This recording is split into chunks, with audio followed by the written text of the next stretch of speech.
Welcome back to livinretirement.com. That's living without a G, retirement.com. Today we're going to be talking about making a difference, which is underneath the Make a Difference tab on the website. There are three basic things I'd like to talk about today. The first thing I'd like to talk about are what are the benefits to us for trying to make a difference. Second, how do you find the right fit for you? And then third, 7 different ways that you can make a difference. Okay, let's start with the first one. What are the benefits? Well, in my experience in volunteering and some of the other things that I've been doing to make a difference, some of the benefits are expected, and then there were other benefits that were very unexpected. For example, I had basically 4 key benefits. The first benefit is it makes you feel good. And I knew it was going to make me feel good, but honestly, I didn't know it was going to make me feel as good as it does. I feel really good about myself and what I'm doing and how I'm contributing, and it's very rewarding and satisfying feeling. And I didn't know it was going to be at that deep of a level. It's probably one of the most rewarding things I do all week. The second benefit is that you learn new things. I knew I was going to learn new tasks and things that they showed me to do or whatever the case may be. But what I didn't know, what was unexpected, is that I was learning things at different levels. And, for example, I started learning about the organization and what they were doing, and it was at a deeper level than just what is written on a piece of paper and the passion that people have for it. I mean, the learning experiences are much more than the tasks that you're doing. The third benefit is it's very social. That was unexpected too. I thought I was going to go in there and work and make a difference, and it was going to be hard work, and it's very social. It's very fun.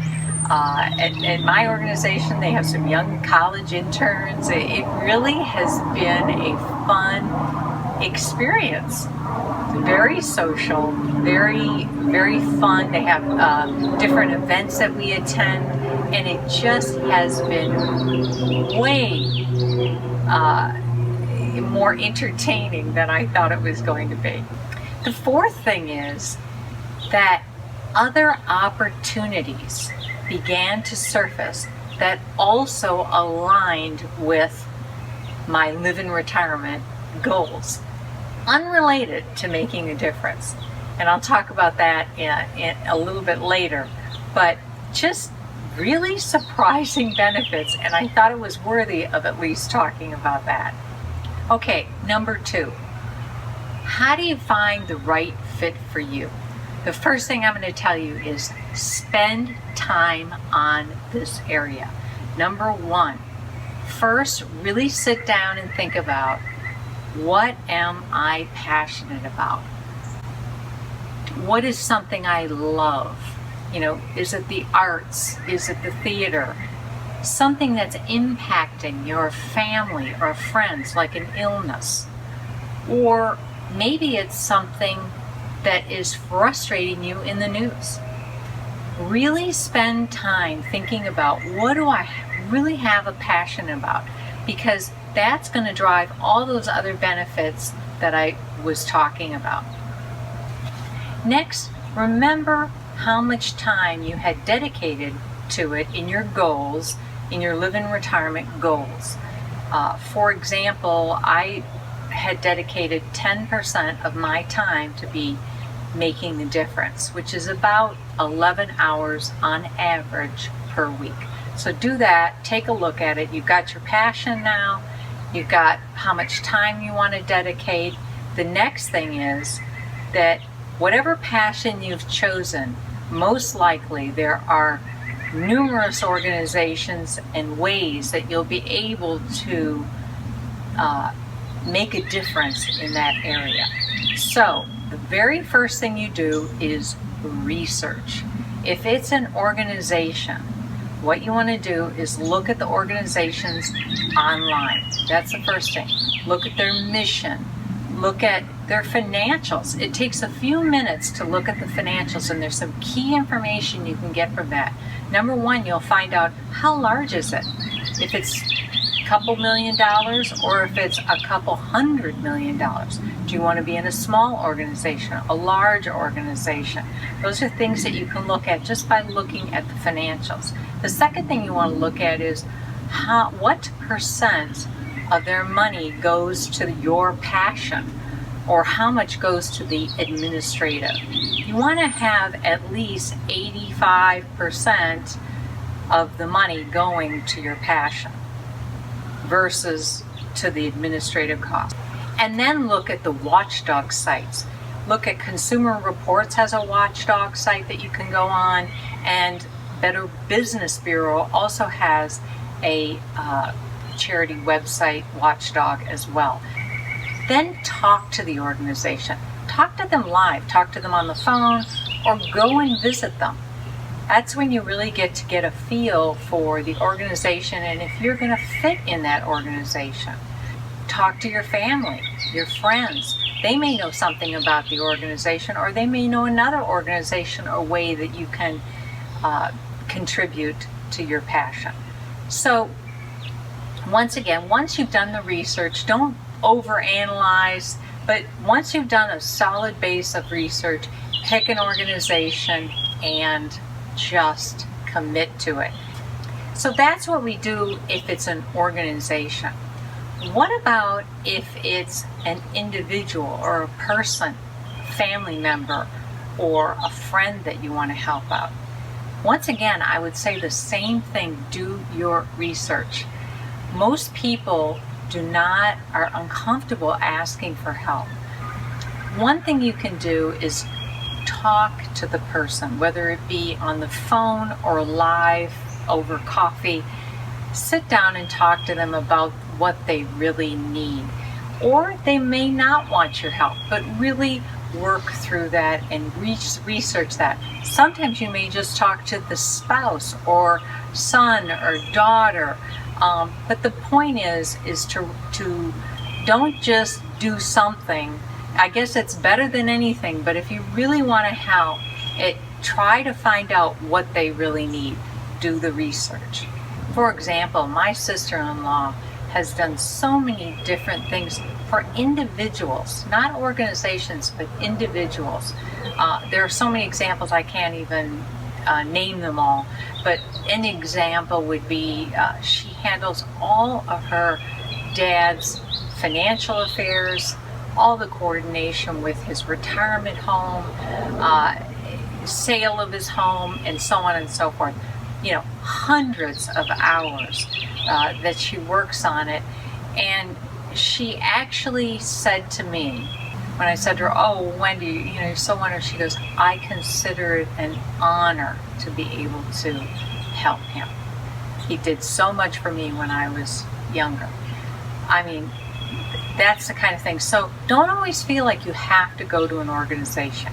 You can always just focus on individuals. Remember your time commitment. Remember how much you want to spend. And then, spend it. Maybe you want to do a little bit with an organization, a little bit with an individual. But that's the way you can best find the fit for you. Now, I'd also like to talk about the third thing, which is what are the different ways that you can contribute. There are 7 different ways that, at least that I could think of. The first one is to work for an organization. That's one of the things that I'm doing, and like I said, I have been surprised at the number of benefits that I have received from this beautiful opportunity I was given. While we were doing a video for the organization I work at, I discovered that this same place, this studio, had a kitchen where they would film professionally a cooking segment. which is something, as you know, I've done in my kitchen, and I would love to be able to see how that would work in a professional environment. So this opportunity popped up, and it's now going to satisfy a goal in a completely different area, nutrition, which is under the Be Ready tab.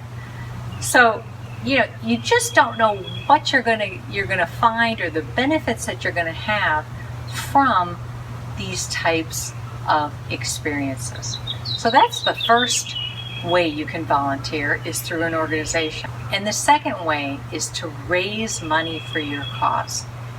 I personally absolutely hate asking my family and friends for money, but my family is affected by a hereditary disease that is passed from generation to generation to generation. It impacted my husband's mother, his sister, my husband has it, most like my children, one of my children, and so on and so forth. So I always say, even though I hate asking, if I'm not willing to ask when I'm directly impacted, who will? And money is critical to getting research done so that we can find a cure. So yes, every year, that is one of the things that I do. I don't like it. It's hard for me, but it is so important that I do it. So that is the second way. Raise money for your cause and give yourself. I can tell you one thing. When you match money, you're going to get more money, because people say, hey, this is important to them. They're going to put in and match the amount that I'm matching. So you can match up to a maximum. You can say, I'll match up to X amount. And it really does help generate money, and that's proven in studies as well. A third way to raise money is to raise money when you buy stuff. What, you're saying? Yeah, for real. I just found this out myself. Amazon.com, I'm on it all the time ordering stuff.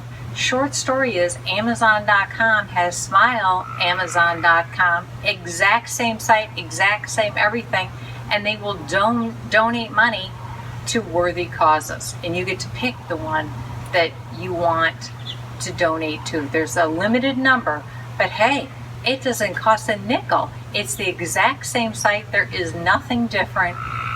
SmileAmazon.com. Why not? The fourth way is to donate your stuff. So donating clothes, donating golf clubs you don't use anymore, and so on and so forth. Not only are you, what do they say? One man's trash is another man's treasure. So once again, donating things, you get to write it off on your taxes. You get to get your house organized and cleaned, and you're doing good for the community and your cause. The fifth way is to participate in charity walks, charity bike rides, charity balls. They're all fun, they're social, they raise money, you get exercise. For charity balls, a lot of times they have these silent auctions. It's amazing what you can get, and you can get it for barely nothing. We had a David Letterman experience in New York City for basically nothing that we were able to get at one of a charity ball that we attended. So look into that as well. It's a fun, social, good thing to do. The sixth thing is to advocate for your cause. It has been made so simple now. I'm going to put a website on liveinretirement.com in this section. It's called democracy.io. Literally, you click on that, you put your state that you're in and your county or your city, and it'll tell you who your senator is, who your congressmen are. I mean, it is spectacular. It calls up a message. You can write a note. They have one pre-populated. You can talk about whatever you want. There's a phone number that I'll also have on the website. You can call and leave a message. It doesn't cost you a nickel. It does cost you time. It will, be your most valuable asset, time. But it doesn't take that long to advocate for your cause. And the power of it is amazing, because they do look at it. They may not listen to every word, but they'll mark no, yes, no, yes. They want to get elected next time, so advocate for your cause. And the last way, the seventh way that you can make a difference and contribute in your area is, if you can't find an organization, if you can't find a person, you can't already find something that is set up, then go ahead and set one up yourself. That is not as hard as you would think. So I hope something I shared today resonates with you and helps you in some way. And now I'm going to ask that you also share with all of us some of the ideas that you have and tips or experiences that you have had making a difference in the Let's Talk tab on livinretirement.com.